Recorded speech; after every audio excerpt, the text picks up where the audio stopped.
Good morning everyone. तो आज हम लोग डिस्कस करने वाले हैं चैप्टर 3 और चैप्टर 4 का क्वेश्चन बैंक के बारे में। तो चलिए देखते हैं इसका पहला क्वेश्चन कौन सा है। चैप्टर 3 का पहला क्वेश्चन कौन सा है। सर्टोली कोशिकाएं पाई जाती है, यानी सर्टोली सेल पाई जाती है। किसमें पाई जाती है सर्टोली सेल? वृषण में, अंडाशय में, गर्भाशय में, यकृत में।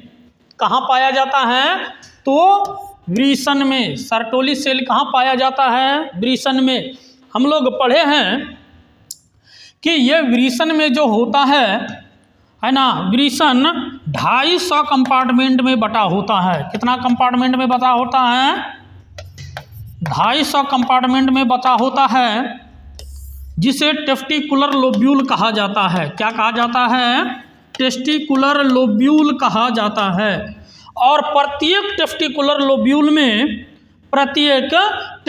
लोब्यूल में 1 से 3 की संख्या में सेमिनिफेरस ट्यूब्यूल पाया जाता है। क्या पाया जाता है? Seminiferous tubule. तो यहाँ देखते हैं, यहाँ नहीं आ पाएगा, है ना। क्या बोले? अब एक टेस्टिस है, तो ये टेस्टिस यहाँ पर 250 कंपार्टमेंट में ये बटा हुआ है ना। तो प्रत्येक कंपार्टमेंट का नाम है टेस्टिकुलर लोब्यूल। क्या नाम है इसका? Testicular lobule.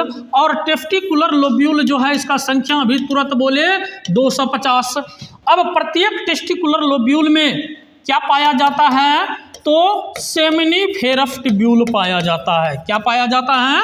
सेमिनिफेरस ट्यूब्यूल पाया जाता है। बेसिक क्लास में हम लोग इसके बारे में डिस्कस किए थे। सेमिनिफेरस ट्यूब्यूल जो होता है, प्रत्येक में 1 से 3 होती है।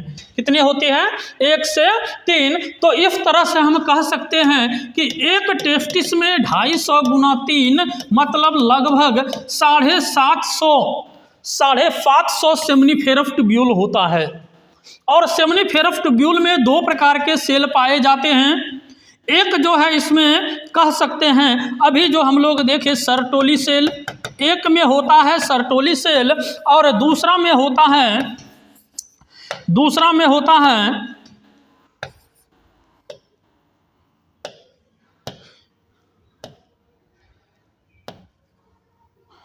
Germ cell. दूसरा जर्म सेल। तो जर्म सेल का काम है कि स्पर्मेटिड का निर्माण करना। किसका निर्माण करना? स्पर्मेटिड का निर्माण करना। जर्म सेल का काम है स्पर्मेटिड्स का निर्माण करना। और जब स्पर्मेटिड का निर्माण हो जाता है, तो ये नर्स सेल या फर्टोली सेल, ये जो है इसका कार्य होता है कि इसी में अब जो वो स्पर्मेटिड बना है, वो अपना सिर को धसाएगा और इससे पोषण प्राप्त करता है। किससे? सर्टोली सेल से। तो ये फर्टोली सेल से पोषण प्राप्त करके यह स्पर्मेटिड जो है, ये स्पर्म सेल का रूप ले लेता है। किसका रूप ले लेता है? स्पर्म सेल का रूप लेता है। और इसी प्रोसेस को स्पर्मिएशन कहा जाता है। क्या कहा जाता है? स्पर्मिएशन। सब डिस्कस किए हुए हैं हम लोग, बेसिक क्लास में इसके बारे में डिस्कस किए हुए हैं। तो हम लोग देख लिए कि ये सर्टोली सेल जो है, ये कहाँ प्रेजेंट हो गया, है ना। तो सेमिनिफेरस ट्यूब्यूल का हिस्सा है। सेमिनिफेरस ट्यूब्यूल टेस्टिकुलर लोब्यूल में। टेस्टिकुलर लोब्यूल कहाँ बताए अभी तुरंत? तो टेस्टिस में, यानी वृषण में प्रेजेंट होता है ना। तो इसके बारे में यही हम लोग अभी देखे। यहाँ पे क्वेश्चन था कि सर्टोली सेल्स पाई जाती हैं कहाँ पे? वृषण में। अब कहेगा एक वृषण में लगभग कितना कंपार्टमेंट होता है? तो 250 कंपार्टमेंट, जिसे टेस्टिकुलर लोब्यूल कहते हैं। प्रत्येक कंपार्टमेंट में कितना सेमिनिफेरस ट्यूब्यूल होते हैं? 1 से 3, है ना। एक टेस्टिस में लगभग कितना सेमिनिफेरस ट्यूब्यूल होते हैं? तो लगभग 750। और वही सेमिनिफेरस ट्यूब्यूल का हिस्सा है फर्टोली सेल और जर्म सेल। तो जर्म सेल के बारे में हम लोग देखते हैं कि जर्म सेल जो है, ये है ना, अब स्पर्मेटिड का निर्माण किया। और सर्टोली सेल का काम है कि उस स्पर्मेटिड को पोषण देना। उस स्पर्मेटिड को क्या करना? पोषण देना। उस स्पर्मेटिड को पोषण देना। उसके बाद हम लोग अगला क्वेश्चन देखते हैं। अगला क्वेश्चन दिया हुआ है, अगला क्वेश्चन है ग्राफियन पुटक, यानी इसी को कहा जाता है ग्रेफियन फोलिकिल। क्या कहा जाता है? ग्रेफियन फोलिकिल। ग्रेफियन फोलिकिल। ग्रेफियन फोलिकिल कहाँ पाया जाता है? मानव वृषण में, मानव अंडाशय में, मानव के यकृत में, मेढक के अंडाशय में। क्या हो जाएगा इसका आंसर? मानव अंडाशय में। बताए हुए थे कि ग्रेफियन फोलिकिल ये मानव अंडाशय में प्रेजेंट होता है और इसका निर्माण मादाओं में जन्म से पहले हो जाता है। जब फीमेल अपनी माता के गर्भ में रहती है उसी समय जो है ये ग्रेफियन फोलिकिल का निर्माण हो जाता है और उस समय हजारों, है ना, कह सकते हैं 60,000 प्लस ग्रेफियन फोलिकिल होता है। और वह ग्रेफियन फोलिकिल जो है, यही ग्रेफियन फोलिकिल जब फीमेल में मेंस्ट्रुअल साइकिल की क्रिया होती है। क्या होती है? मेंस्ट्रुअल साइकिल की क्रिया होती है, यानी एमसी की क्रिया होती है। तो इस मेंस्ट्रुअल साइकिल कब स्टार्ट होती है फीमेल पे? 11 से 13 वर्ष में पहली बार होती है। तो इस समय क्या होता है, उसके बाद जब 11 से 13 वर्ष में जब ये स्टार्ट हो जाती है तो ये लगभग 50 वर्ष तक होते रहता है ना। 50 वर्ष तक ये एमसी होता है। कितने वर्ष तक? 50 वर्ष तक। तो जब पहली बार होती है मादा में मासिक चक्र की क्रिया, मासिक स्राव की क्रिया, तो उसे कहा जाता है मिनार्की। क्या कहा जाता है? मिनार्की। और जब अंतिम बार होता है तो उसे कहा जाता है मेनोपाउस। क्या कहा जाता है? मेनोपाउस। और ये मिनार्की और मेनोपाउस के बीच में जो टाइम है ना, इस समय लगभग मादाओं में 400 अंडाणुओं का निर्माण होता है। कितने अंडाणुओं का निर्माण होता है? लगभग 400 अंडाणुओं का निर्माण होता है। क्वेश्चन ये भी पूछ दिया जाता है कि मानव मादा में अपने संपूर्ण जीवन काल में लगभग कितने अंडाणु बनता है? तो क्या बोलेंगे हम लोग? लगभग 400। अब क्या है कि यहाँ तक पहुँचने का क्या रीजन है? अब वहाँ पूछा ग्रेफियन फोलिकिल, तो हम लोग ओवरी के बारे में पढ़े थे। ओवरी में जो है ढेर सारा ग्रेफियन फोलिकिल होता है। यही जब फीमेल में मासिक चक्र जो 28 दिनों की होती है, मासिक साइकिल जो होता है मेंस्ट्रुअल साइकिल, ये 28 दिनों की या कहीं पढ़ने मिलेगा 26 से 30 दिनों की होती है। तो इस मेंस्ट्रुअल साइकिल में हम लोग जानते हैं कि 1 से 5 दिन तक जो होता है वो मेंस्ट्रुएशन फेज होता है।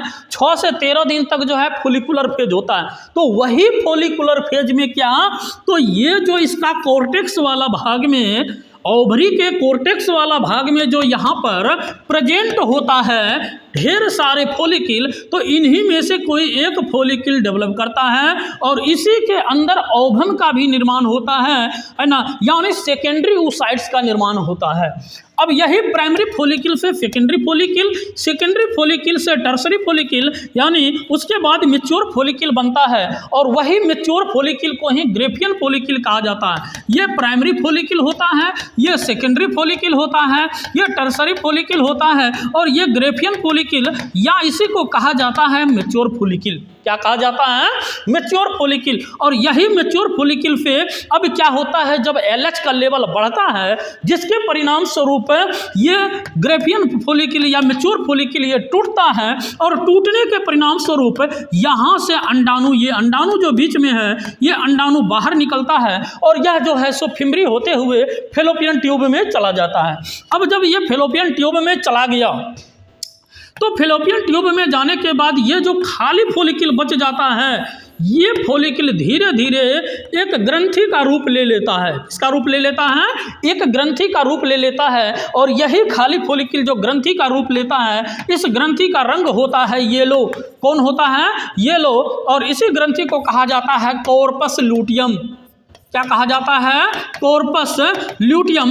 और यही कॉर्पस ल्यूटियम से फिर प्रोजेस्टेरोन, एस्ट्रोजन वगैरह का सेक्रेशन होता है, जिसके कारण गर्भ में जो संतान पल रहा होता है, जो भ्रूण पल रहा होता है, तो उस भ्रूण को ये प्रोटेक्शन देने का कार्य करता है। इसके एंडोमेट्रियम को कह सकते हैं कहीं ना कहीं मेंटेनेंस करने का कार्य करता है कॉर्पस ल्यूटियम, यानी कॉर्पस ल्यूटियम के द्वारा स्रावित हार्मोन। तो यही क्वेश्चन पूछा गया, ग्राफियन फोलिकिल कहाँ पाया जाता? तो मादा के अंडाशय अंडाशय में पाया जाता है ना। तो 14वें दिन जो है ये अंडाशय इससे ग्रेपियन फॉलिकल से, मैच्योर ग्रेपियन फॉलिकल या ग्रेपियन फॉलिकल से यह जो है सो अंडाणु बाहर निकलता है और यही अंडाणु आगे चलकर निषेचन में भाग लेता है ना। इसका डिस्कस करेंगे और विशेष रूप से नेक्स्ट क्लास में, है ना। तो वही चीज़ पूछा, ग्रेपियन फूटक कहाँ पाया जाता है, तो मानव अंडाशय में। अभी हम देखें कि वृषण में पाया जाता है, तो वृषण में क्या पाया जाता है, तो सर्टोली सेल यानी जर्म सेल, जर्म सेल में ही स्पर्म का निर्माण होता है, इसमें हिपेटिक सेल पाया जाता है, और ये तो मेढक का अंडाशय है ना। नेक्स्ट क्वेश्चन है,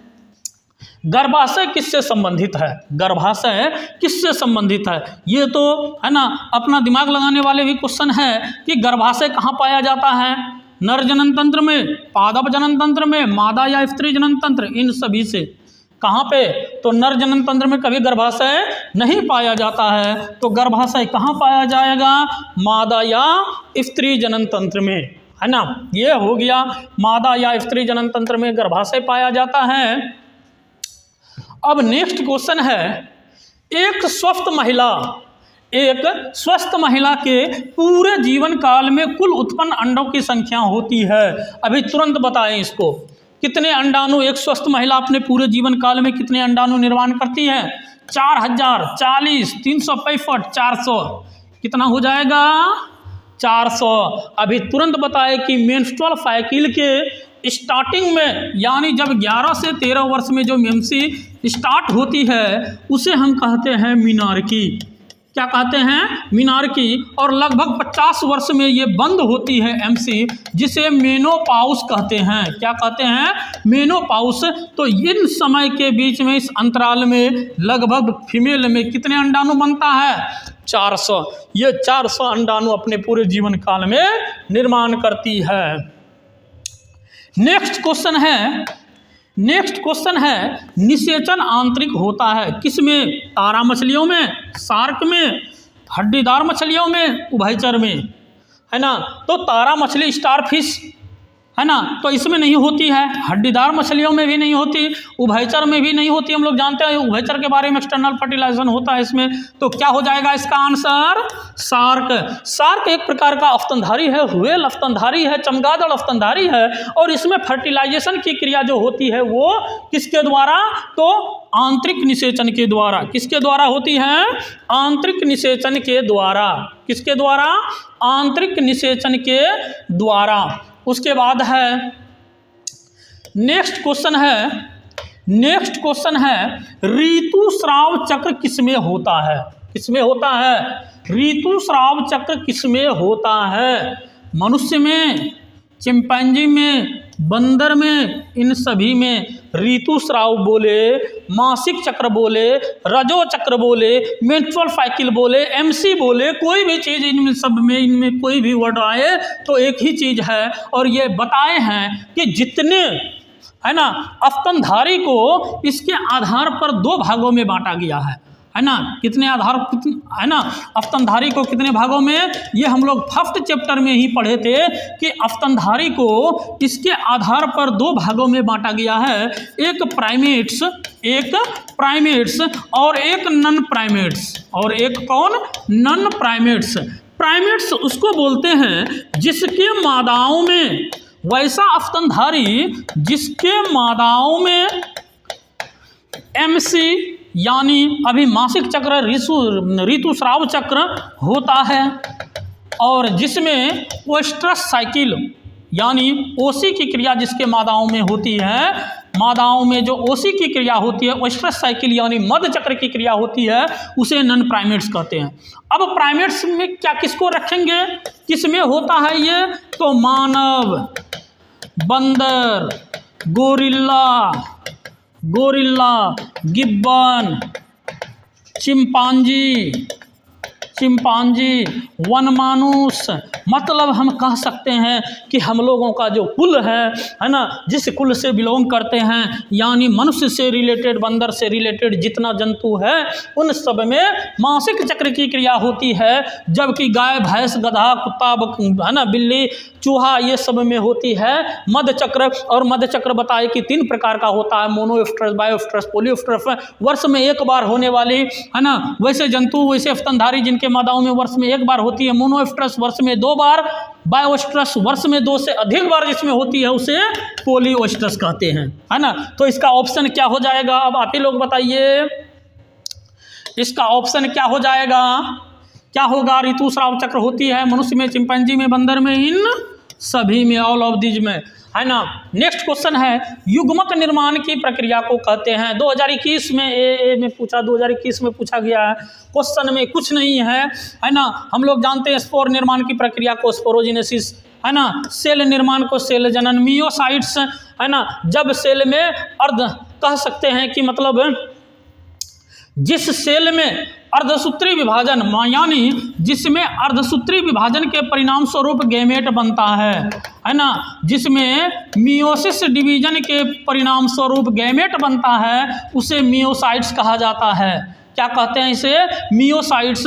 और मियोसाइट्स 2n अवस्था में होता है, यानी इसी को हम गैमेट मदर सेल भी कहते हैं। मियोसाइट्स को गैमेट मदर सेल भी कहते हैं। जर्म सेल अभी जो देखे, जिससे स्पर्म वगैरह का, जिसमें गैमेट का निर्माण होता है, उसमें जर्म सेल भी हम कहते हैं। उसके लिए स्पोरोजेनेसिस, स्पोर के निर्माण की प्रक्रिया को स्पोरोजेनेसिस, तो युग्मक निर्माण की प्रक्रिया को युग्मक जनन कहा जाता है। क्या कोई प्रॉब्लम नहीं होना चाहिए इसमें। उसके बाद है हम लोगों का नेक्स्ट क्वेश्चन है हम लोगों का, परिपक्व शुक्राणु के शीर्ष पर एक टोपी नुमा संरचना पाया जाता है, उसे क्या कहते हैं। Acrosome, episome, mesosome, spherosome. क्या कहेंगे इसे, एक्रोसोम। क्या कहा जाता है इसे, एक्रोसोम। आप लोगों को पढ़ाए थे कि जब ये मान के चलो कि ये स्पर्म है, स्पर्म के ऊपर एक इस तरह का स्ट्रक्चर होता है ना, इसी को हम लोग कहते हैं एक्रोसोम। क्या बोलते हैं, एक्रोसोम। एक्रोसोम में हाइड्रोलाइटिक एंजाइम भरा होता है। इसमें क्या भरा होता है, हाइड्रोलाइटिक एंजाइम भरा होता है। और इस एंजाइम का कार्य है, जब फीमेल और मेल कोपुलेशन में भाग लेते हैं तो उस दौरान क्या होता है कि ये जो ओवम है, ओवम में के पास जब ये स्पर्म पहुंचता है तो ये इस पर बार बार अटैक करता है, इसके अंदर घुसने के लिए, इसमें प्रवेश करने के लिए, इससे फ्यूज होने के लिए। तो उस समय ये जो एक्रोसोम में भरा हुआ हाइड्रोलाइटिक एंजाइम है, ये एंजाइम इससे बार बार टकराने के कारण क्या होता है, तो यह जो है सो अपने एंजाइम, हम लोग जानते हैं एंजाइम का क्या कार्य है। भोजन जब हम लोगों का नहीं पचता है तो एंजाइम लेते हैं, फूड डाइजेस्ट होने के लिए, खत्म करने के लिए, तोड़ने के लिए। यह एक प्रकार का एंजाइम को हम कह सकते हैं उत्प्रेरक का ये कार्य करता है ना। तो वही चीज है कि इसका दीवार को तोड़ने के लिए, इसमें प्रवेश करने के लिए ये एंजाइम हेल्प करता है। और इस एंजाइम का सिक्रेशन होता है एक्रोसोम से। और ये एक्रोसोम कहाँ, तो स्पर्म के, है ना, ऊपरी हिस्सा यानी हेड रीजन में पाया जाता है। तो वही क्वेश्चन पूछा, एक्रोसोम कहाँ पाया जाता है। क्या कोई प्रॉब्लम इसमें। उसके बाद अगला क्वेश्चन देखते हैं हम लोग, एक्रोसोम इनमें से किसका संभाग है ना। ये तो हम देखें एक्रोसोम, तो एक्रोसोम किसका संभाग है, मानव शुक्राणु के सिर का। अभी तुरंत देखे, है ना, कि ये स्पर्म का हेड रीजन में ये पाया जाता है। इसमें और एक क्वेश्चन पूछता है, ये तो हो गया हेड, है ना, कि इसमें न्यूक्लियस कहाँ पाया जाता है, तो हेड रीजन में। अब ये हो गया नेक रीजन, ये हो गया इसका, है ना, मिडिल पीस, और ये हो गया टेल के माध्यम से ये गति करता है। मिडिल पीस क्वेश्चन पूछता है कि कौन सा भाग में माइटोकॉन्ड्रिया होता है, तो मिडिल पीस में। और मिडिल पीस का कार्य है कि उसमें जो माइटोकॉन्ड्रिया प्रेजेंट होता है, माइटोकॉन्ड्रिया एटीपी निर्माण करता है, और वही एटीपी का यूज करता है कौन, स्पर्म का टेल, स्पर्म का फ्लैजिला, जिसके माध्यम से स्पर्म फीमेल के वेजाइनल पार्ट से गति करके वह फैलोपियन ट्यूब तक पहुंच पाता है ना। तो इसका कार्य क्या है माइटोकॉन्ड्रिया को, तो टेल को एनर्जी प्रोवाइड करना। एक्रोसोम किसका भाग हो गया, तो मानव शुक्राणु के सिर का। अब नेक्स्ट क्वेश्चन है शुक्राणु जनन का नियंत्रण किसके द्वारा होता है? एस्ट्रोजेन, LH, एंड्रोजेन, इनमें से कोई नहीं। तो इसमें हम लोग देखे हुए थे, इसका पूरा प्रोसेस हम लोग देखे थे। तो ये क्या हो जाएगा? इसका आंसर एंड्रोजेन। क्या होगा? एंड्रोजेन। इसका आंसर क्या होगा? एंड्रोजेन। मानव शुक्राणु के एक्रोसोम का निर्माण होता है कहाँ से? एक्रोसोम का निर्माण कहाँ से होता है? जब सेल चैप्टर पढ़ाए थे तो सेल चैप्टर में है ना एक सेल ऑर्गेनेल के बारे में पढ़ाए थे जिसका नाम है गोल्जी बॉडी। क्या नाम है? Golgi body. तो यही गोल्जी बॉडी के टुकड़ों से हम लोग कह सकते हैं कि इसी से Golgi body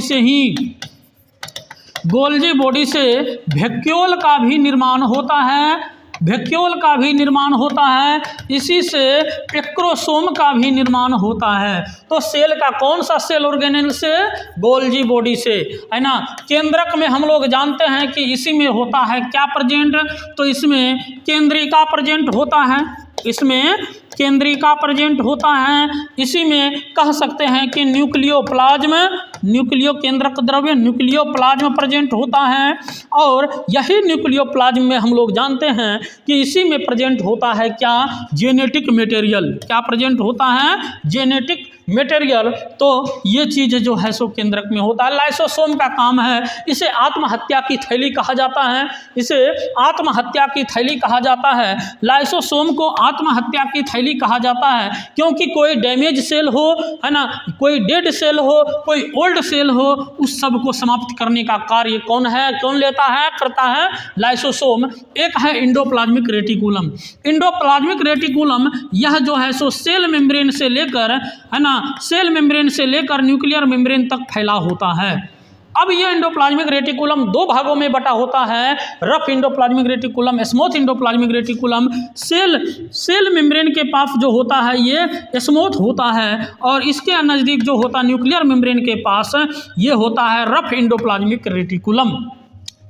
rough endoplasmic reticulum जो होता है इसका सतह उबड़ खाबड़ होता है और इसी पर जो है सो राइबोसोम प्रेजेंट होता है। राइबोफ्लोरिन 1 और राइबोफ्लोरिन 2 नामक फेविकोल से चिपका हुआ होता है ना, इसको फेविकोल ही कहेंगे। उसके द्वारा ये चिपका होता है और यहाँ पर ये जो राइबोसोम प्रेजेंट होता है, इसीलिए रफ इंडोप्लाज्मिक रेटिकुलम को कहा जाता है प्लेटफॉर्म ऑफ राइबोसोम। क्या कहा जाता है? Platform of ribosome. इसे कहा जाता है प्लेटफॉर्म ऑफ राइबोसोम। क्या कोई प्रॉब्लम? चलते हम लोग नेक्स्ट क्वेश्चन पे। नेक्स्ट क्वेश्चन है निम्न में से कौन गर्भाशय के अस्तर में प्रत्यारोपित होता है? कौन होता है भाई? मोरूला, युग्मनज, गैस्ट्रुला, ब्लास्टोसिस्ट। कौन होता है बताइए? हम लोग जानते हैं, है ना, हम लोग जानते हैं कि अब जो है सो मेल गैमेट,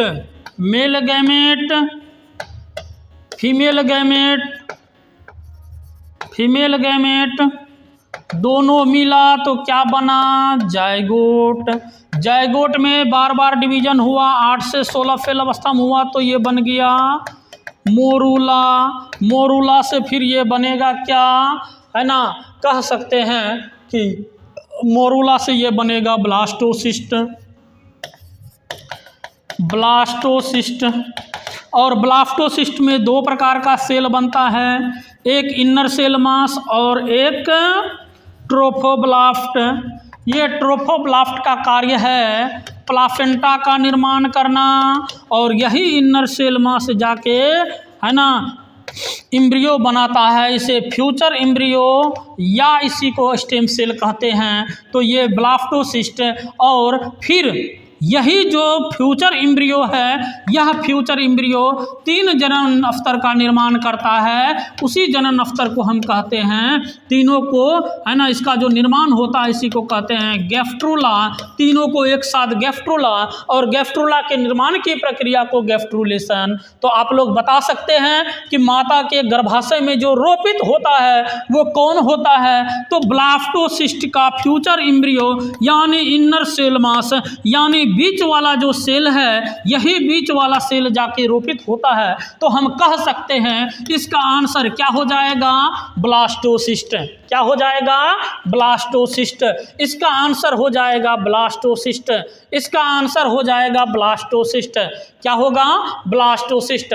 मनुष्य में अपरा का निर्माण होता है, मनुष्य में प्लासेंटा का निर्माण होता है एमनियोन द्वारा, एलेंटोइस द्वारा, कोरियोन द्वारा, कोरियोन तथा एलेंटोइस द्वारा। तो इसका आंसर होगा कोरियोन द्वारा। क्या होगा, कोरियोन द्वारा। अब इसमें एक और भी आता है, क्वेश्चन पूछ देता है कि ऐसा कौन सा ऑर्गेन है, ऐसा कौन सा ऑर्गेन है जिसका निर्माण दो जीवों के सेल से होता है ना। तो वो हो जाएगा, दो जीव कौन जी, एक हो गया माता और एक गर्भ में पल रहा है भ्रूण, इन दोनों के सेल से मिलके बनता है प्लासेंटा, है ना। कोरियोन बनता है, कोरियोनिक भिलाई वगैरह सब। तो हम लोग अभी देखें कि ये जो ब्लास्टोसिस्ट बना, इसका जो ट्रोफोब्लास्ट था, ये जो बगल वाला सेल था, अंदर वाला सेल के बारे में तो देखें कि यह इनर सेल मास है, यही जाके भ्रूण बनाता है, यही जो गैस्ट्रोला बनाता है ना। लेकिन ये जो ट्रोफोब्लास्ट है, यही ट्रोफोब्लास्ट, ये जो ट्रोफोब्लास्ट है, यही ट्रोफोब्लास्ट किससे, तो इंडोमेट्रियम के सेल से, इंडोमेट्रियम के सेल से मिल करके यह कोरियोन वगैरह बनाता है, जिससे प्लासेंटा का निर्माण होता है ना। तो यही सेल जो है प्लासेंटा, और प्लासेंटा का कार्य है कि माताओं में है ना, कह सकते हैं भ्रूण से अनवांटेड मटेरियल, भ्रूण का शरीर में जो उत्सर्जी पदार्थ बनता है, वो उत्सर्जी पदार्थ आ जाता है कहाँ पे, तो भ्रूण का शरीर से आता है माता के गर्भाशयी भित्ति में, और गर्भाशयी भित्ति से पोषक तत्व पहुँचता है भ्रूण में। तो इसीलिए इसका आंसर हो जाएगा कोरियोन द्वारा। नेक्स्ट क्वेश्चन पे चलते हम लोग। क्या कहीं कोई प्रॉब्लम है तो बोल सकते हैं, आप लोग कमेंट कर सकते हैं, है ना। कहीं समझ में नहीं आए तो भी कमेंट कर सकते हैं। अगर आप लोगों को अच्छा लगता है वीडियो तो आप लोग लाइक शेयर सब्सक्राइब जरूर कीजिए, ताकि है ना, लाइक शेयर सब्सक्राइब से हमें एनर्जी मिलता है और आगे इसी तरह से वीडियो बनाते रहें, है ना। तो लाइक शेयर सब्सक्राइब में आप लोग कमी मत रखिए। उसके बाद चलिए देखते हैं किस जनन परत से रक्त तथा परिवहन तंत्र का उद्भव होता है। तो इतना दिमाग नहीं लगाना है, कुल मिला के पूछ रहा है रक्त और सर्कुलेटरी सिस्टम का निर्माण किससे होता है। अभी हम लोग तुरंत देखें अभी हम लोग कि अब जो है सो है ना, नर शुक्राणु अंडाणु मिल करके जाइगोट बनता है ना। स्पर्म और ओवम मिल करके जाइगोट बनता है, जाइगोट से मोरूला बनता है, मोरूला से ब्लास्टोसिस्ट या ब्लास्टुला भी कहेंगे, ब्लास्टोसिस्ट बोले या ब्लास्टुला बोले, कंफ्यूज नहीं होना है ना। तब ये ब्लास्टोसिस्ट में दो प्रकार का सेल होता है, एक इसमें ये बगल वाला जो है इसको बोलते हैं ट्रोफोब्लास्ट। क्या बोलते हैं, ट्रोफोब्लास्ट। और एक सेल बीच में होता है, जिसे कहा जाता है इनर सेल मास। क्या कहा जाता है, इनर सेल मास। और यही इनर सेल मास विकसित होकर 3 जनन अफ्तर बनाता है। कितना जनन अफ्तर, 3 जनन अफ्तर। तो इसी में है एक इक्टोडर्म, दूसरा मीसोडर्म, और तीसरा इंडोडर्म। तो इक्टोडर्म, मीसोडर्म और इंडोडर्म, ये 3 है इसका, है ना। तो तीनों का कार्य बटा हुआ है। इक्टोडर्म जैसे नेल बनाता है, बाल बनाता है ना, स्किन का बाहरी हिस्सा बनाता है, बाहरी लेयर। मीसोडर्म से हार्ट बनता है, इसी से हार्ट बनता है, इसी से ब्लड बनता है, इसी से सर्कुलेटरी सिस्टम बनता है, इसी से कई प्रकार का ग्लैंड का निर्माण होता है। और इंडोडर्म जो है, इंडोडर्म से भी कई प्रकार का ग्लैंड का निर्माण होता है, आहार नाल के कुछ भाग का निर्माण होता है, कान के कुछ हिस्सा का निर्माण होता है। तो ये सब का कार्य बांटा हुआ है, और यही तीनों जनन स्तर से संपूर्ण अंगों का निर्माण होता है और इसीलिए इसे हम इस प्रोसेस को ऑर्गेनोजेनेसिस कहते हैं। तो अब देख लिए कि इसका निर्माण जो होता है वो कहाँ से होता है, मीसोडर्म जर्म लेयर से। आंसर क्या हो जाएगा, मीसोडर्म जर्म लेयर से। एक्टोडर्म से भी तुरंत देखिए स्किन, हेयर, नेल ये सब चीज बनता है। इंडोडर्म से हम लोग देखें कई प्रकार का ग्लैंड वगैरह का निर्माण होता है ना। नेक्स्ट क्वेश्चन है, मानव भ्रूण संरक्षित रहता है किसमें, एलेंटोयस में, एमनियोटिक गुहा में, पेरिटोनियल गुहा में, फुफ्फुस गुहा में। आंसर क्या होगा इसका बताइए आप लोग, क्या हो जाएगा, एमनियोटिक गुहा में। क्या होगा, एमनियोटिक गुहा में। अब कैसे, यहीं पे यहाँ पे एक टर्म है एमनियोन। क्या है, एमनियोन। अब इसमें क्या क्या क्वेश्चन बनता है सो देखिए। एमनियोन, अब जो हम लोग देखते हैं कि थैलीनुमा संरचना में भ्रूण पलता है जिसमें कई प्रकार के फ्लूइड प्रेजेंट होता है ना, जिसमें कई प्रकार के पदार्थ प्रेजेंट होता है और उसी में भ्रूण भी पलता है ना। माँ का गर्भ में जो एक थैलीनुमा संरचना बनता है ना, इस थैलीनुमा संरचना का नाम है एमनियोन। क्या है, एमनियोन। इसका जो वाल है इसको कहते हैं एमनियोटिक वाल। इसके अंदर जो ये द्रव्य भरा हुआ है इसी में भ्रूण पल रहा है, इसका कनेक्शन यहाँ है। तो इस द्रव्य को कहते हैं हम लोग एमनियोटिक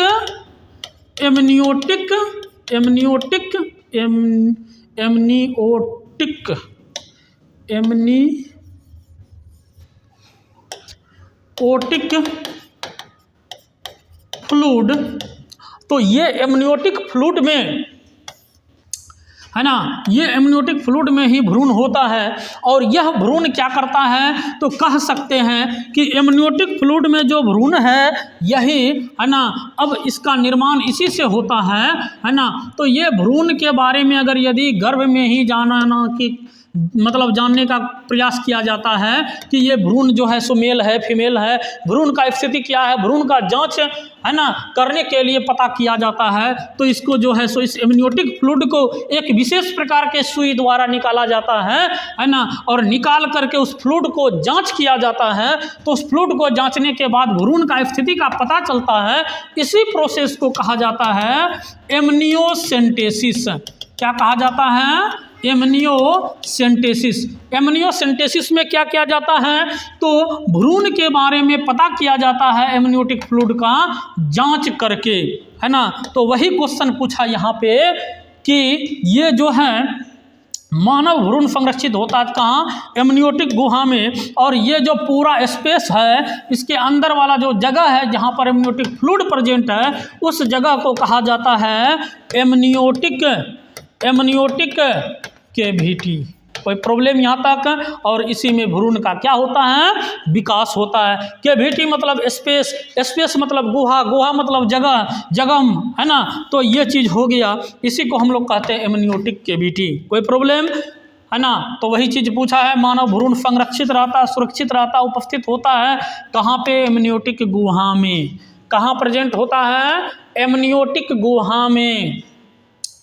नेक्स्ट क्वेश्चन है एमनियोसेंटेसिस। अभी तुरंत बताए, एमनियोसेंटेसिस द्वारा विश्लेषण होता है अम्ल के प्रोटीन है ना, प्रोटीन के अम्ल, एमिनो अम्ल का नहीं है ना। क्या हो जाएगा, एमनियोन का, एमनियोटिक द्रव्य का क्या हो जाएगा, एमनियोटिक द्रव्य। क्या होगा इसका आंसर, एमनियोटिक द्रव्य।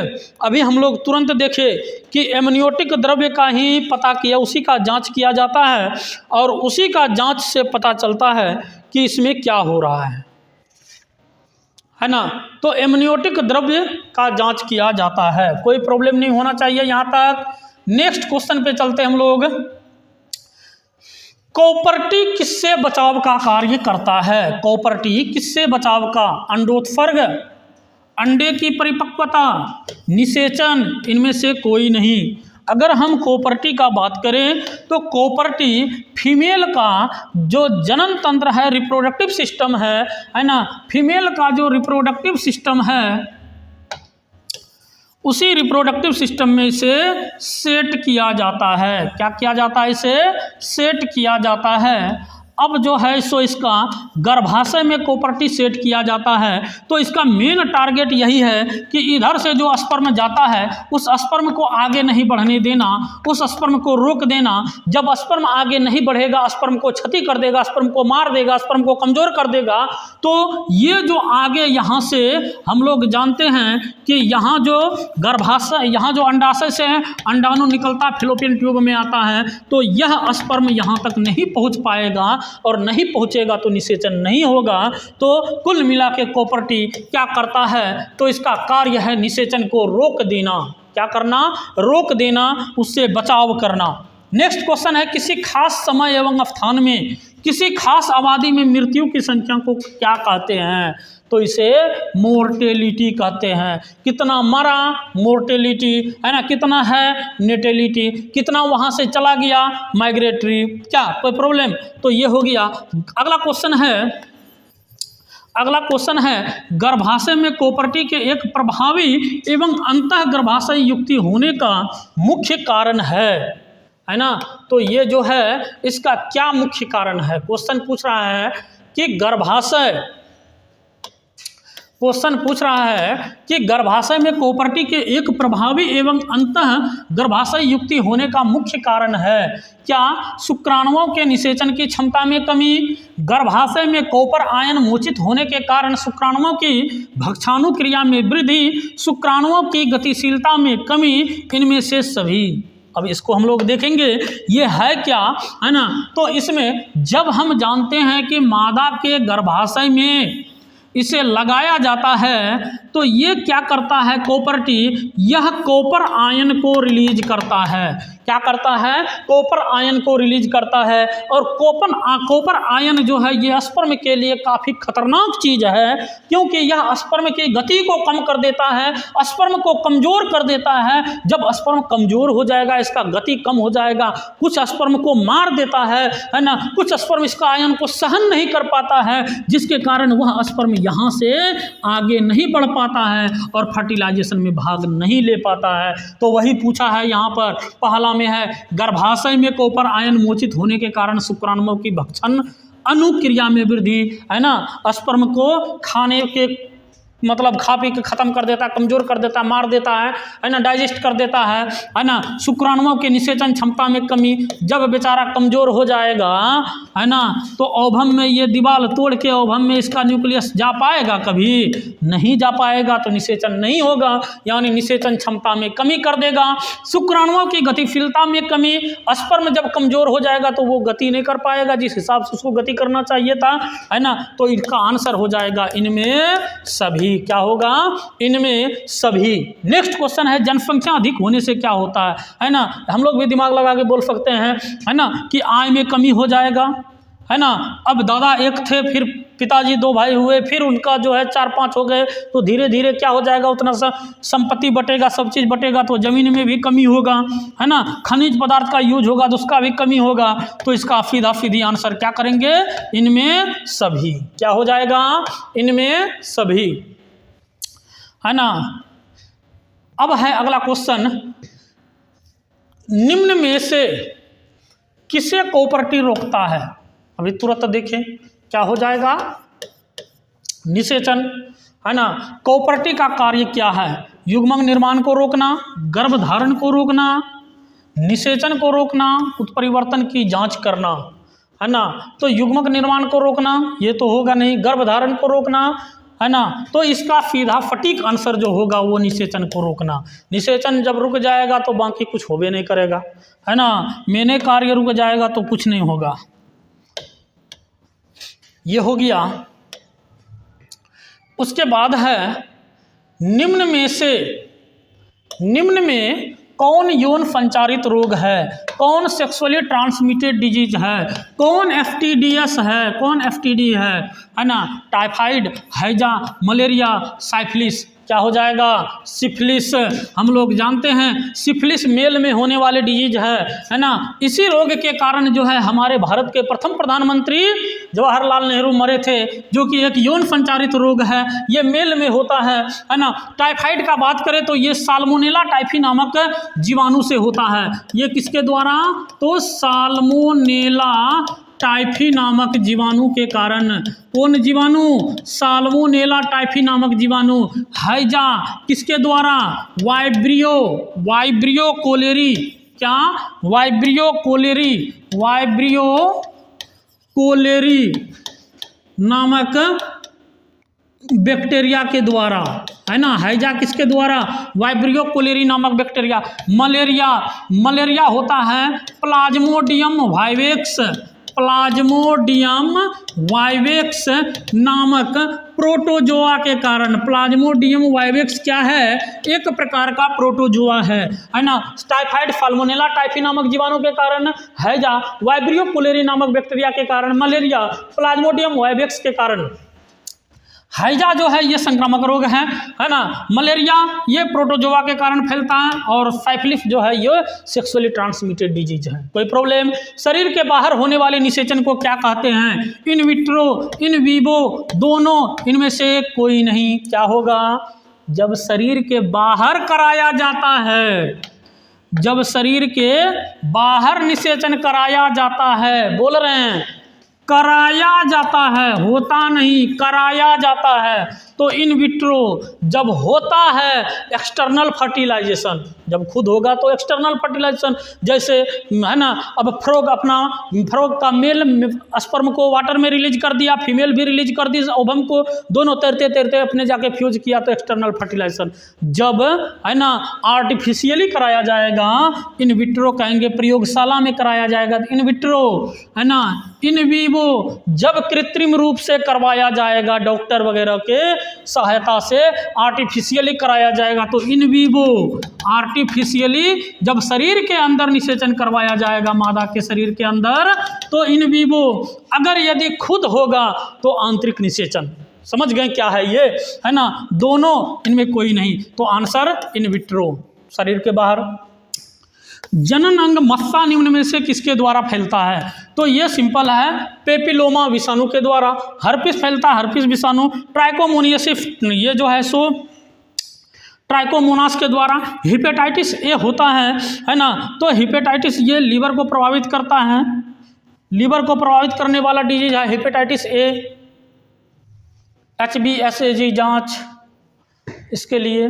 कैपेसिएशन एक प्राकृतिक क्रिया है जो होती है किसमें? मादा जनन मार्ग में कितना कैपेसिटी है, किस तरह से स्पर्म जो है सो ये गति करता है, तो इसका आंसर हो जाएगा मादा जनन अंग। कैपेसिएशन मादा जनन अंग, है ना, ये क्या हो जाएगा? मादा जनन अंग, कैपेसिएशन में मादा जनन अंग। उसके बाद नेक्स्ट क्वेश्चन है ना। तो इतना था हम लोगों का चैप्टर 3 और चैप्टर 4।